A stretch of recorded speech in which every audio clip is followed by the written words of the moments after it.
Introducción a la clasificación de la información recolectada.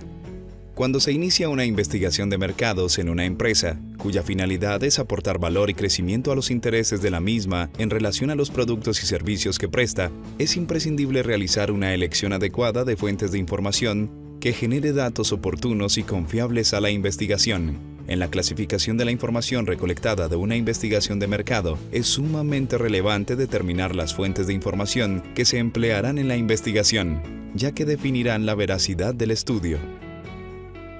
En la selección de las fuentes de información se recomienda organizar la información desde que se obtiene y seleccionarla de acuerdo con la utilidad establecida, además de tener en cuenta la bibliografía o el origen de esa información en caso de ser necesario dar los créditos respectivos. Estas fuentes de información pueden ser primarias o secundarias. Esta elección dependerá de la información existente en el mercado como objeto del estudio. Las fuentes primarias corresponden a aquellas en las que los datos han sido tomados directamente de la población o muestra seleccionada como objeto de estudio, es decir, la recopilación de datos se obtienen directamente del objeto de estudio. Estas fuentes primarias pueden clasificarse en observación directa e indirecta.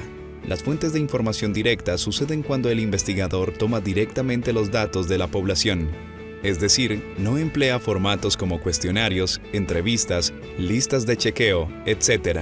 Por ejemplo, cuando un docente realiza un estudio investigativo en el aula de clases sobre el rendimiento académico de sus alumnos.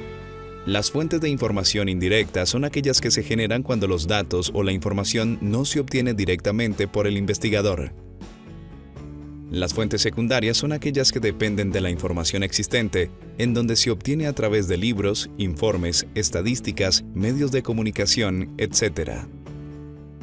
En el proceso de recolección de datos, se debe establecer el tipo de información que se quiere estudiar, dependiendo de los resultados que se esperan recoger.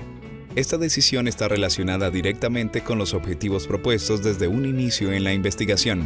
Los tipos de datos más utilizados son textuales, conocidos como datos cualitativos, y los numéricos como cuantitativos. La seguridad de la información es el grupo de medidas preventivas que permiten proteger la información recolectada en un estudio de investigación de mercado, intentando conservar la confidencialidad de datos obtenidos. Para esto es recomendable basarse en normas como la ISO 27001, versión 2013. Esta norma establece un sistema de gestión de la seguridad en información, convirtiéndose en una guía para el manejo adecuado de los datos en cualquier tipo de organización. A su vez, la confidencialidad de la información garantiza que la información obtenida en un proceso de recolección de información será protegida al no ser divulgada sin autorización de una persona. La ISO 27001 establece la confidencialidad como un tipo de riesgo en la información sensible que en algunos casos incluye información sobre empleados, clientes, proveedores, datos financieros y datos operativos en general. Además, la validación de datos se asegura de la exactitud de la información registrada en la investigación.